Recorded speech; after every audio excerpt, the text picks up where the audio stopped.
On July 6, 2013, one of the darkest days of 21st century railroading occurred in the small town of Lac-Megantic, located in the eastern region of Quebec, Canada, on a lake of the same name. The accident highlighted many issues, from negligence to unsafe business practices, that led to this disaster. And believe it or not, this accident, while somewhat forgotten today, was more crucial than most would ever think. Oui, t'inquiète pas pour moi, ok? Oh mon Dieu! Oh mon Dieu! Oh my God! Oh my God! Before we talk about the accident, we need to dive into the history of the railroad involved and the line in question that runs through Lac-Megantic. The rail line was built in the 1880s as part of the Canadian Pacific's final link in their transcontinental system between Montreal and Saint John, New Brunswick, with the section east of Lac-Megantic known as the International Railway of Maine. The line saw both freight and passenger trains, including Canadian Pacific's Atlantic Limited, later known as Via Rail's Atlantic, which ran 3 times a week from Montreal and Quebec to Halifax, Nova Scotia, until being canceled for good on December 16, 1994. The rail line was owned and operated by Canadian Pacific until being sold in segments in January of 1995.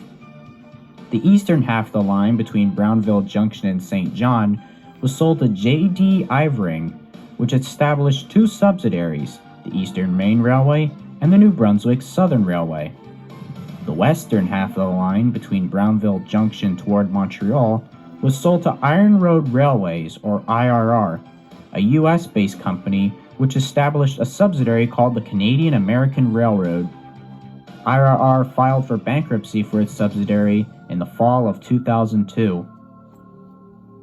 The main line from Saint-Jean-de-Richelieu to Brownville Junction was sold to Rail World Incorporated, and in January 2003, Rail World formed the Montreal, Maine and Atlantic Railway, or MMA for short, as a subsidiary who operated the tracks and engaged in aggressive cost-cutting for their freight operations and started to defer in maintenance of all categories almost since day one, much like Penn Central did when they first merged in 1968. One of the cost-cutting measures even included one-man train crews, where the only man on the train is the engineer. There's no conductors nor brakemen. We'll get back to that pretty soon. Their fleet contained a handful of old EMDs like GP7s, a GP9, and even a handful of SD40-2s, sometimes even borrowing some from leasing companies. But the majority of the fleet consisted of older General Electric units in varying conditions, like ex-Santa Fe B23-7s, ex-Burlington Northern C30-7s, and a lot of B39-8Es, with only 2 receiving an official MMA livery. Right from the get-go, things started to go wrong for MMA, with 2 of the railway's largest customers, a pair of Great Northern paper mills in Millinocket and East Millinocket, declared bankruptcy and shut down.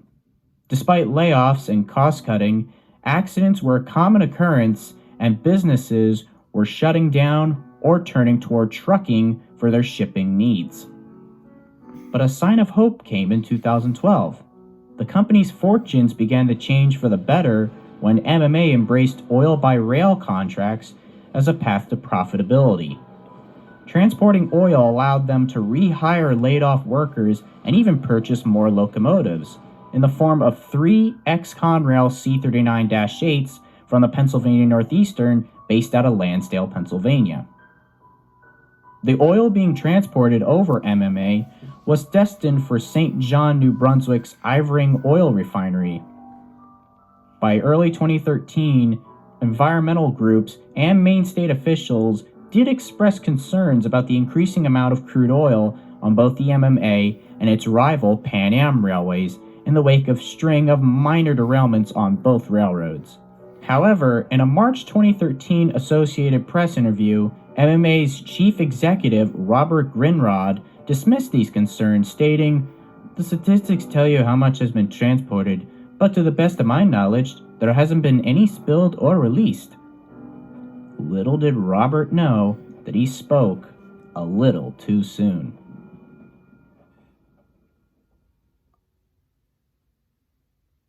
On the night of July 5th, 2013, train MMA-2, a loaded unit crude oil train, arrives at Nantes, Quebec, on its way from Newtown, North Dakota, to the Ivering Oil Refinery in St. John, New Brunswick. Shipping of the oil was contracted to Canadian Pacific, which transported it on CP tracks from North Dakota to the CP yard in Côte-de-Salut, a Montreal suburb. CP subcontracted MMA to transport the oil from Côte-de-Salut to the MMA yard in Brownville Junction. After that, MMA would hand the cars to the New Brunswick Southern Railway, who would transport it to the final destination at the St. John refinery. The train was being operated solely by 52-year-old engineer Thomas Harding. It consisted of 5 locomotives, 3 of them being MMA-owned, with 2 being from leasing companies. Leading the train was MMA C30-7 number 5017, a former Burlington Northern unit. Following it was a remote control caboose that housed the locotrol equipment necessary for MMA single-engineer train operations that allows the engines to be controlled remotely for things like yard switching. MMA 5026, another former BN C30-7, follows behind, with CITX SD40-2 3053, former Canadian Pacific 5740, right behind. The last 2 locomotives were MMA 5023, yet another ex-BN C30-7, and finally CEFX SD40-2 number 3166, a former Union Pacific number 3360. As for rolling stock, the train had 1 boxcar being used as a buffer car to adapt the slightly different knuckle couplings between the tank cars and the locomotives, which was hooked up to 72.111 tank cars, all fully loaded with crude oil. Each tanker houses over 113,000 liters of oil, so that's over 8,136,000 liters total. This made the train 4,701 feet long and weighing over 10,287 metric tons. The train was being parked for the night for a recrew the next morning. However, the train was to be tied down on the main line tonight, as the siding adjacent to the main line was occupied by other freight cars, usually empty boxcars in storage for Tafisa, a particle board factory in Lac-Megantic's industrial park, which was a routine practice by MMA to keep them there. This practice back then was abnormal, not being seen on a routine basis on other railroads, including the bigger Class 1s, but it was somewhat routine on MMA, and there were no regulations to prevent such a thing, especially since the mainline track lacked a derail that could force a train off the track should it run away down the grade, which is something the siding track did have. Once the train stopped and the air brakes were applied, all the locomotives were shut down, with the exception of 5017, which would be left on to keep the air pressure throughout the train and keep the brakes on. He then applied the handbrakes on all 5 locomotives, the buffer car, and caboose, and then attempted a brake test to see if the handbrakes alone could hold the train. But he incorrectly left the locomotive's air brakes on during the test, so this gave the engineer the false impression that the handbrakes alone could hold the train on the grade, when in reality he needed much more handbrakes to be applied. The engineer contacted the dispatcher in Farnham to advise that the train was tied down. Next, he contacted the dispatcher in Bangor, Maine, to report that the lead locomotive, 5017, had a lot of issues throughout the trip, and that lots of black and white smoke was coming out of the exhaust stack. This would play a very crucial part in the accident for the next few minutes. Expecting the smoke to settle, they both agreed to deal with the situation the following morning. MMA's operating plan was to leave the train parked on the main line, unattended, with an unlocked locomotive cab along a public highway where it was accessible to the general public, with no additional protection, not even a derail. However, there were no rules against leaving a train unlocked, running unattended, even if it contained dangerous materials and was stopped on the main line on a slope in the vicinity of a residential area. This was because normally when locomotives are tied down, the throttle is put into neutral, and often the reverser and brake handles are removed, so a group of hooligans or whatever couldn't put the train into gear, release the brakes, and let it roll. Of course, that is if the correct number of handbrakes were applied too. After finishing his work, Harding departed by taxi for a local hotel for the night. En route, the engineer told the taxi driver he felt a little bit uneasy about leaving his train with the leader running while it was spitting oil and thick black smoke out the exhaust. He said he wanted to call the U.S. office of MMA in Hemron, Maine, as they would be able to give him more directives on what to do about it. The taxi's driver, Andre Takade, described the engineer as being covered in droplets of oil, which also covered the taxi's windscreen as it was waiting to pick him up. While being covered in oil or soot is not unheard of for train crewmen, in this case, something wasn't right. Witnesses recalled seeing the train seemingly unattended and in a bad state around 22:45 that night. People driving on the road that parallels the rail line near Nantes recalled having to slow down as they passed the train because of the thick, dark blue cloud of smoke being emitted, as well as the sparks coming from the locomotive's exhaust due to a broken piston in the prime mover. According to the Transportation Safety Board, MMA's dispatcher was warned of the train having issues at the time, but he decided to do nothing about it. Then, all of a sudden, the Nantes Fire Department, as well as a police officer from Lac-Megantic, responded to a 911 call. Somebody had reported a fire on the 5017, the lead locomotive. That I worked it hard coming up there. She was smoking pretty good when I left her. Okay. Now you're telling me she caught on fire? Yeah, she got on fire. Okay, somebody up there to take care of it? Or? Yeah, well, the firefighter were there. Yes. And apparently it's dead now. According to the fire chief, Patrick Lambert, we shut down the engine before fighting the fire. Our protocol calls for us to shut down the engine because it is the only way to stop fuel from circulating into the fire. The fire department extinguished the small fire and notified the Montreal, Maine and Atlantic Railways dispatcher in Farnham about what had happened. Strangely, though, MMA didn't grant permission to the engineer to return to the scene. Instead, they summoned a track maintenance foreman who was unfamiliar with the operation of air brakes. A baffling decision. By 0:13 the next morning, on July 6, 2013, 2 MMA track maintenance employees arrived. The firefighters left the scene shortly thereafter, and the MMA employees confirmed to the police officer and to the Farnham dispatcher that the train was indeed safe again. But it wasn't safe. In fact, the fire had already set the events of the accident in motion. Once the 5017 was shut down, air wasn't being cycled through the train. The main air reservoirs were slowly being depleted, and at 0:56, the air pressure had dropped so much that the air brakes and handbrakes couldn't hold the train any longer, and it very slowly began to roll down the 1.2% grade toward Lac-Megantic, just 7 miles away. A witness recalled watching the train moving slowly without the locomotive's headlights on, nor hearing the prime movers of the locomotives. Even someone with no knowledge of trains would know something was wrong. The track was also not equipped with track circuits to alert the dispatcher of a runaway train.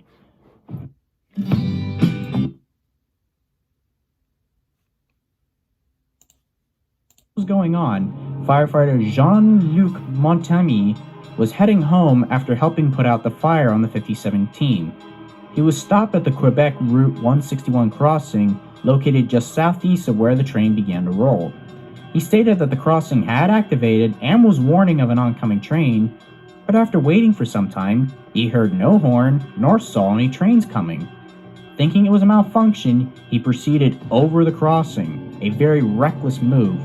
And just as he finished crossing, the train came thundering by behind him, with no lights nor horn as it passed through at high speed. If he had crossed a second later, he would have been hit by the runaway. He then quickly realized it was the same train he had responded to just hours earlier.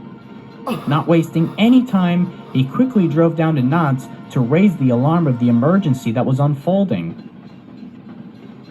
Gathering more and more speed on the long downhill slope, the train soon entered the town of Lac-Megantic at over 65 miles an hour, more than 6 times over the speed limit.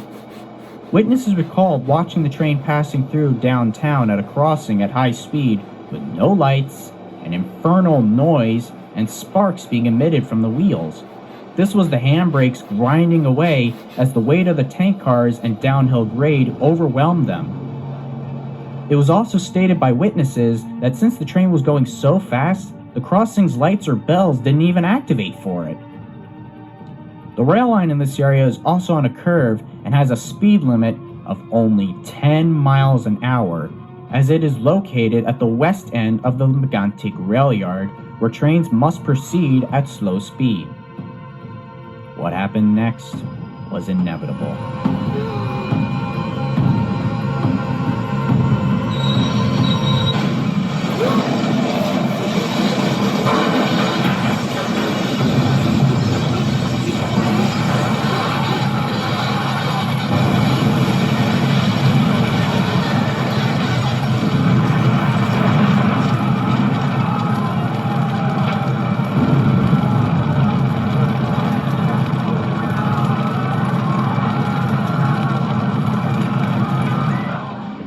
Buffer car and 65 tanker cars jumped the track right in the center of town near the Route 161 crossing at Frontenac Street. The impact breaches several of the tanker cars open, causing about 6 million liters of crude oil to spill out and ignite. People on the terrace at the Music Cafe, a bar located next to the center of the derailment site, saw the tankers derail and fled for their lives, as a blanket of oil generated a ball of fire 3 times the height of the downtown buildings in what was described as a tsunami of fire. Between 4 and 6 explosions were reported initially as the tank cars ruptured and crude oil escaped along the train's trajectory. Heat from the fires was felt as far as 2 kilometers away. The glow of the fire was so intense it could even be seen from space, as seen by this infrared image taken by NASA's Sumui NPP satellite. People had to jump from the 3rd floor of buildings in the central business district to escape the fire. As the blazing oil flowed over the ground, it entered the town's storm sewer system and emerged as huge fires towering from over storm sewer drains, manholes, and even chimneys and basements of buildings in the area. 150 firefighters were dispatched to the scene, describing it as looking like a war zone. Some were called from as far away as the city of Sherbrooke, Quebec, with as many as 8 trucks carrying 30 people being dispatched from Franklin County, Maine, in the United States. The engineer of MMA2 had no idea what the hell was going on, but was sure his train was still parked at the top of the hill at Nantes. Yard is gone. Planes RJ are 200 feet high. It's incredible. You can't believe it here. From the river right to the station. What the happened? I don't know. But soon he was given the chilling news. It's worse than that, my friend. Why? It's your train that rolled down? No. Yes, sir. No, RJ. Yes, sir. Holy yes, sir. That's what I got. It was confirmed at 2:30. At 2:30, the fuel train rolled down here. Yeah. Oh, tabarnak. And it was secure, RJ, when I left. The local hospital went into code orange, anticipating a high number of casualties and requesting reinforcements from other nearby medical centers. But at first, they received no seriously injured patients. A Canadian Red Cross volunteer said that there had to be no wounded. They all had to be dead. One off-duty Music Cafe cook was on the terrace at the time of the derailment and was treated for second-degree burns to one of his arms. About 1,000 people were evacuated initially after the derailment, explosion, and fires, with another 1,000 being evacuated later during the day because of toxic fumes from the smoke. Some took refuge in an emergency shelter established by the Red Cross in a local high school. In a heroic effort, 2 employees of Tafisa, a firefighter, and even the MMA engineer himself, Tom Harding, upon realizing that it was his train, as well as a member of the family-owned excavation company, Lac-Megantic, had worked to move 9 tank cars away from the fire, ones that didn't derail. Tafisa, a local particle board industry that moves much of its product by rail, did have a rail car mover which had the capacity to deactivate the brakes on the cars in tow. They used the rail car mover to move the first 5 tank cars away from the fire. When they couldn't find a crossing to move the rail car mover back to the disaster site, they instead used a loader to remove another 4 tank cars, 2 at a time. But because the loader lacked equipment to deactivate the brakes, Harding then told the men to just use the loader to break the air lines and release the air brakes on each of these 4 cars. The fire would burn for another 2 days straight until it was finally extinguished, but the damage was done. In all, 47 people were killed, most of them in the nearby cafe. 5 bodies were never recovered. Most bodies were badly charred, requiring DNA samples of those missing, as well as dental records for identification. It's very likely some of the bodies were literally vaporized in the explosions. At least 30 buildings were destroyed in the center of town, including the town's library, a historic former bank, and other businesses and homes in the area. In total, 115 businesses were destroyed, displaced, or rendered as uninhabitable. The music cafe was among the destroyed buildings, and 3 of its employees were among the dead or missing. Over the next few days, people were slowly allowed to return to their homes, but at least 20 had no home to return to. Colette Roy-LaRoche, the mayor of Lac-Megantic, stated, "We will rebuild our town, but at the same time, we have to accept that it won't be the one we knew. Very old buildings, heritage, and architecture all disappeared, and at the beginning, no one realized the magnitude, and now we are starting to understand the consequences." As for the locomotives and caboose, they rolled over a half-mile away from the crash site, but stayed on the rails, not suffering any damage.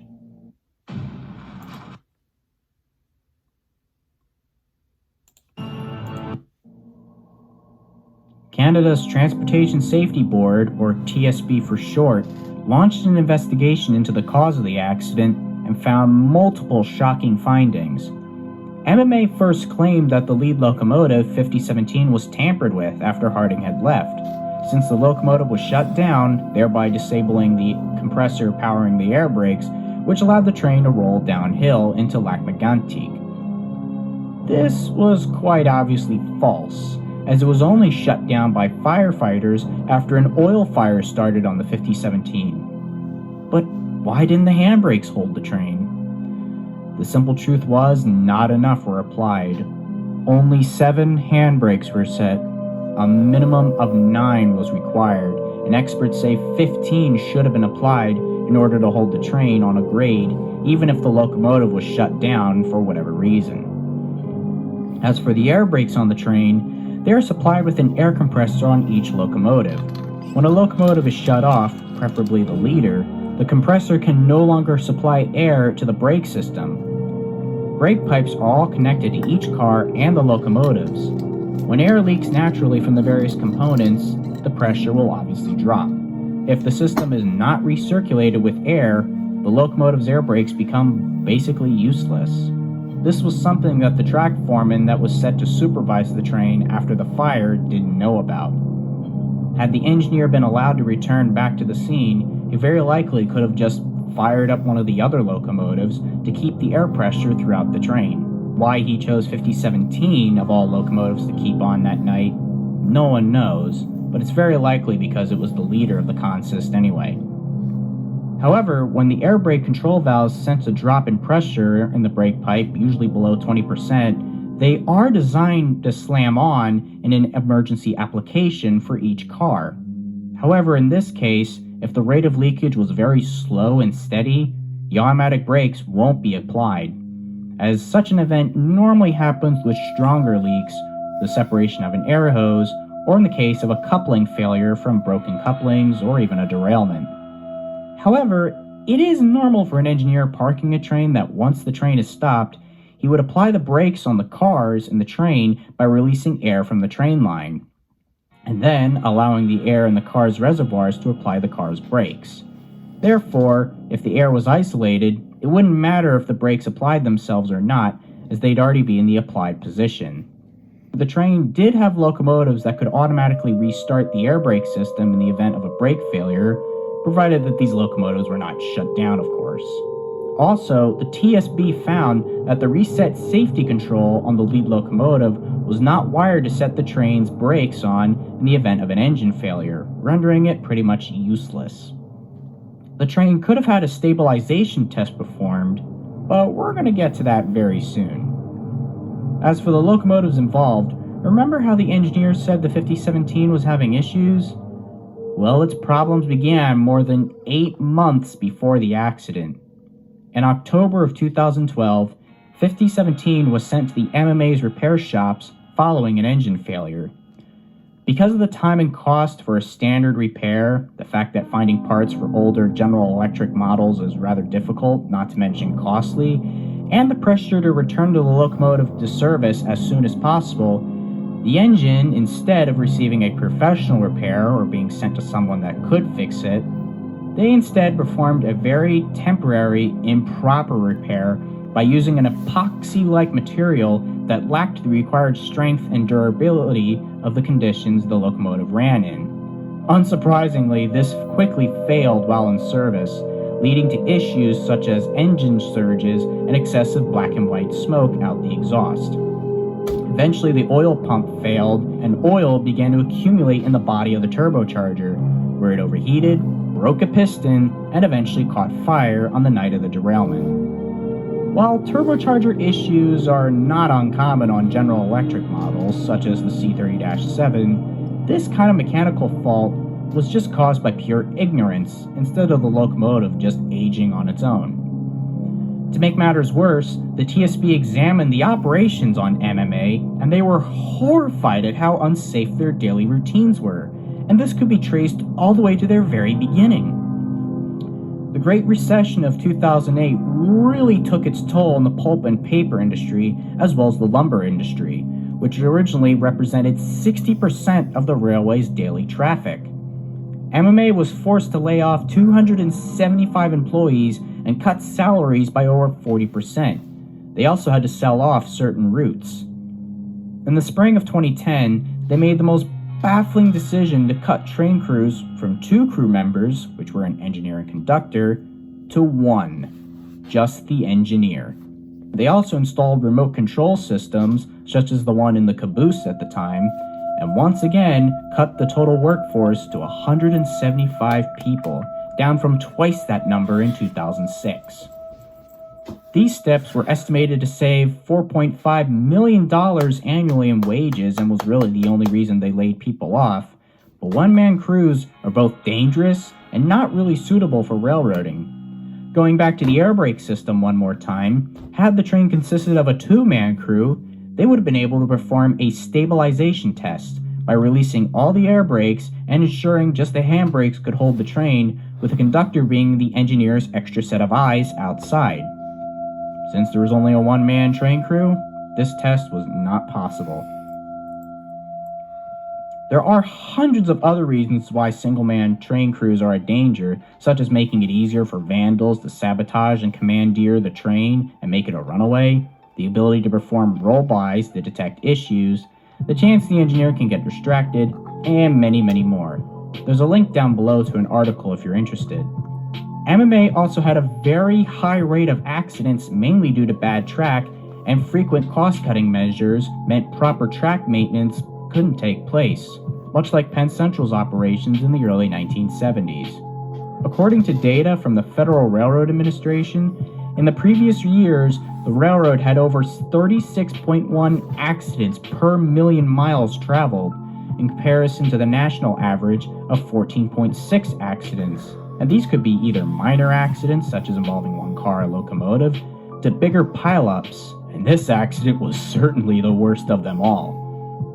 Railworld's president and CEO, Edward Burkhardt, did visit the town on July 10, 2013, where he was harassed by furious locals. Burkhardt's historical involvement with the Waiawega derailment of 1996 on the Wisconsin Central, in which hazardous materials burned for over 2 weeks, also drew renewed scrutiny on such shipments. Raymond Lac-Megantic, a local contractor who lost a son, 2 daughters-in-law, and an employee in the accident, raised concerns about the poor condition of MMA-owned track and about the increasing quantity of dangerous goods being transported through the downtown area, not only in Lac-Megantic, but in cities such as Sherbrooke. He asked that the tracks could either be repaired and likely rerouted to bypass the downtown area, but the requests fell on deaf ears.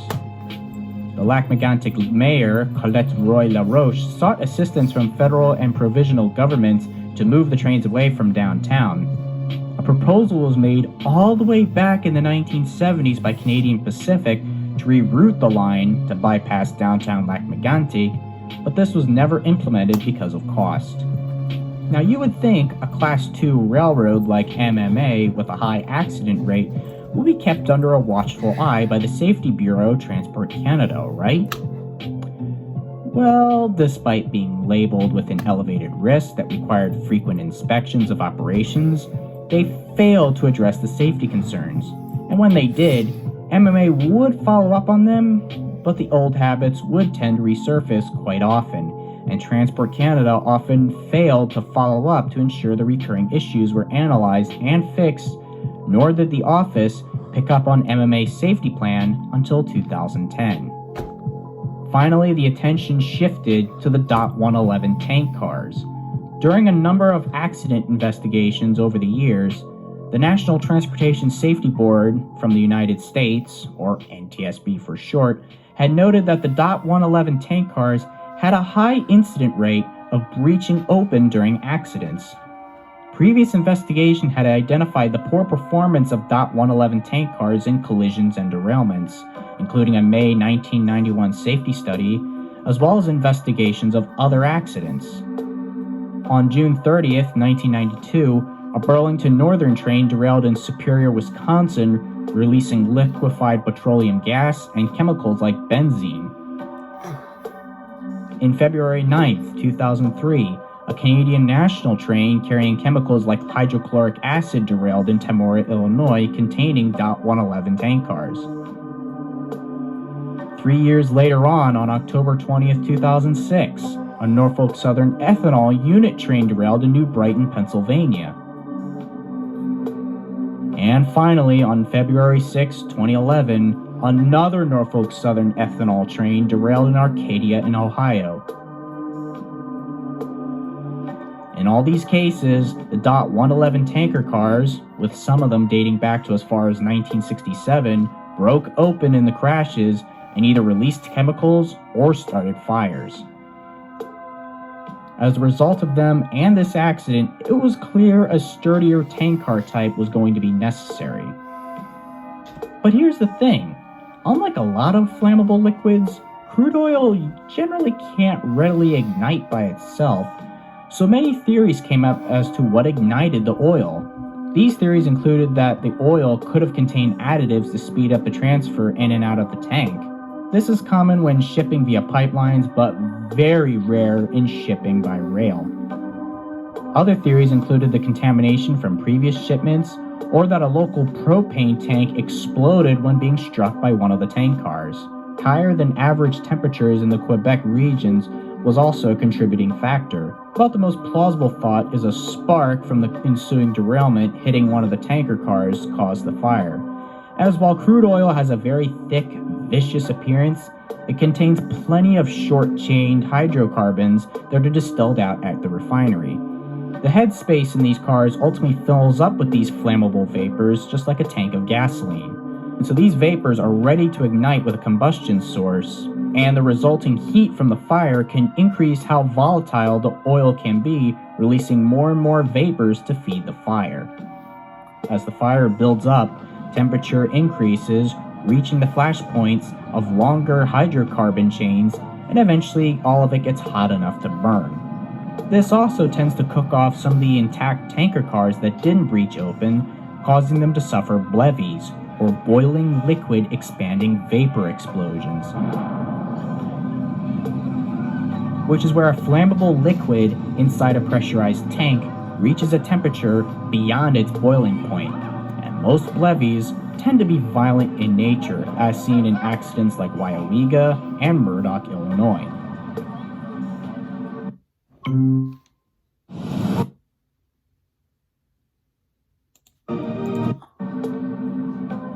The Transportation Safety Board released its final report in August 2014, identifying 18 different causes and contributing factors, but the main ones were the poor condition of locomotive 5017, not enough handbrakes being set on the incline, MMA's negligent business practices, and finally Transport Canada not ensuring that safe operations were present on MMA. As a result of the accident, on May 12, 2014, the Montreal, Maine and Atlantic Railway was charged with 47 counts of criminal negligence.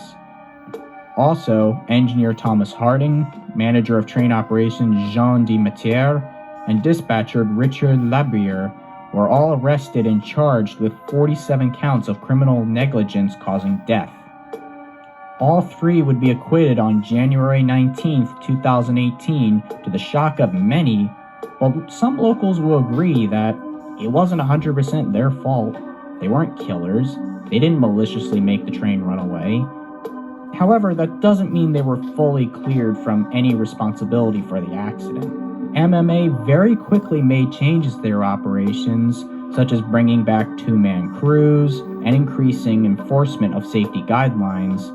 They also fired Thomas Harding, but all these changes came too little, too late, as the company filed for bankruptcy in 2014, as, unsurprisingly, the accident permanently ruined their reputation, not to mention that the accident killed their oil contract. MMA's assets were sold at auction to Railroad Acquisition Holdings, a subsidiary of Fortress Investment Group, on January 21st, 2014. The company did form a new railroad named the Central Maine and Quebec Railway to operate the former MMA lines, but the CM&Q was quickly acquired by the Canadian Pacific in June of 2020, meaning the rails were back in the hands of the railroad that built the line in the first place. As for the locomotives, 5017 was held as evidence for the trials and was almost sold off as part of the auction, but the sale was blocked by local police. She was put into storage until finally being scrapped sometime after 2020. 5026 and 5023 were both sent to LTEX in McDonald, Ohio, and were likely scrapped, as no further documentation exists on either locomotive. As for the two SD40-2s, well, CITX 3053 appears to be still in service, last being spotted as of 2019 in Clarington, Ohio. CEFX 3166 is also still with us. It was sold to MVPX in 2018 and was last seen operating at Sweetwater, Texas as of February 2022. The caboose involved in the accident, VB1, was eventually sold to the Black River and Western Railroad of Flemington, New Jersey, renumbered to 596, and can be sometimes seen on their excursion trains. The remote control equipment inside, though, has since been removed. The accident would lead to the development of the new .117 tank cars, which boast more upgrades over the 111s, such as better thermal protection, thicker tank shells, and head shields. They were set to roll out in 2015, with many .111s being rebuilt into .111As as well for better protection. The FRA also stated that .111 cars would be banned in service in a series of cutoff dates with all cars to be out of service or rebuilt by May 1st, 2025, depending on how volatile the cargo is. Much of downtown Lac-Megantic was rebuilt over the years, and the rails are still in place used by Canadian Pacific. But if you look hard enough, you will likely still see scars, since quite a few of the buildings were historical and couldn't be replaced. A memorial was erected at the site the train jumped the track. However, 9 years later, as much as it pains me to say it, but it seems the lessons of Lac-Megantic have been forgotten. Class 1 railroads, namely Norfolk Southern and CSX, have been looking toward one-man crews, with their main excuse being that modern systems such as positive train control could eliminate the need for a second crew member, as the computers can do all the work that the conductors used to do, and in terms of working rail yards. Very little evidence can really justify if this is true though, as too many questions remain. How can the engineer see what's going on with the train behind him, like when he's working yards? Will he be having to throw the switches at yards and sidings, since switches are mainly manual, with automatic dispatcher-controlled ones being on crossovers and junctions on the main line? Would the engineer lose a second pair of eyes during roll-bys if a defect detector wasn't working or if it issued a defect? The lone crew member would also not only have to operate the locomotive, but he'd also have to do all the talking on the radio, not just with the dispatcher, but with signal maintainers, gang foremen, other train crews, etc. The single operator would also be responsible for properly giving a visual lookover or roll-by to other trains that are met and passed, which requires one of the trains to be stopped while the other one, rolls by. And the single crew member would also have to be responsible for all the paperwork, including the train's manifest and the position of all the hazardous materials or sensitive loads on the train. Currently, these duties still fall onto the conductor, thereby alleviating the engineer from multi-layer distractions, work overload that can cause the engineer to take his attention away from the immediate task at hand, running the train from point A to point B. The mentoring aspect between conductor and engineer would also be lost, as conductors have to train hours upon hours on the job with brake systems, signal aspects, and more before they can even be trusted behind the throttle and be promoted to engineer. There's also plenty of distractions that can cause an engineer to miss something, or the engineer wouldn't even be able to do basic things like trying to run the train while needing to either get himself a drink, needing to go to the restroom, etc. There's many more problems that can be listed, but if I listed them all, we'd be here all day. The point is, unlike a subway, bus, or even a semi, trains can't run with just one crew member. Even passenger trains need a conductor and of course trainmen to collect tickets. Bottom line is, if it didn't work out for MMA, it certainly wouldn't work for all of America's railroads. Trains have gotten longer and heavier thanks to precision scheduled railroading, combining medium to large trains of 80 to 120 cars into 200 to nearly 300 cars long, sometimes stretching beyond 20,000 feet. That's a lot of responsibility for one man to do. Some sources even say autonomous trains are the way of the future, just like autonomous cars. But again, there's too many problems against it, and there's way too much money that needs to be set to make autonomous trains possible. There's also the question, what would happen if an autonomous train with no engineer hits a person or a car? The robot likely wouldn't see a car or person on their little track circuit, or trip optimizer as they call it. So the idea of crewless trains will likely stay in the form of yard switchers in huge yards, such as Conway, Pennsylvania. On top of that, railroads, like Norfolk Southern, have also reintroduced the idea of tying trains down on the main line, mainly because of crew shortages, lack of room in yards, or more, and in some cases, like here on the Norfolk Southern-Harrisburg line, these trains, mainly in the form of unit commodity trains, can sit for hours or days, and while advancements in technology may make runaways a thing of the past, there's still that constant threat of one still occurring. Sometimes, some dispatchers ordered trains to tie down on the side of a freaking mountain. In your current location, is there any way for you guys to cut away and tie down that power? gonna happen without a helper on the rear, pal. I don't know where you came from, but you've never been out here. Clearly. I'm just asking if it was possible. That's why I'm asking. No, and you should not be stopping these trains on this mountain. There's a mountain up here.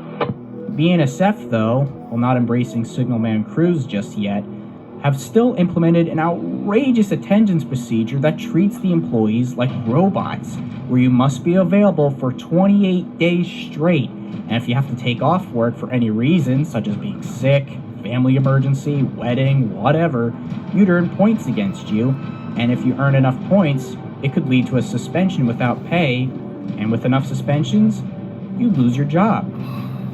Thankfully, smaller railroads such as the Reading Northern, Florida East Coast, and the plethora of short lines across the country don't pursue such stupid ideas for various reasons, mainly because they're run by actual railroaders, not government officials or stockholders.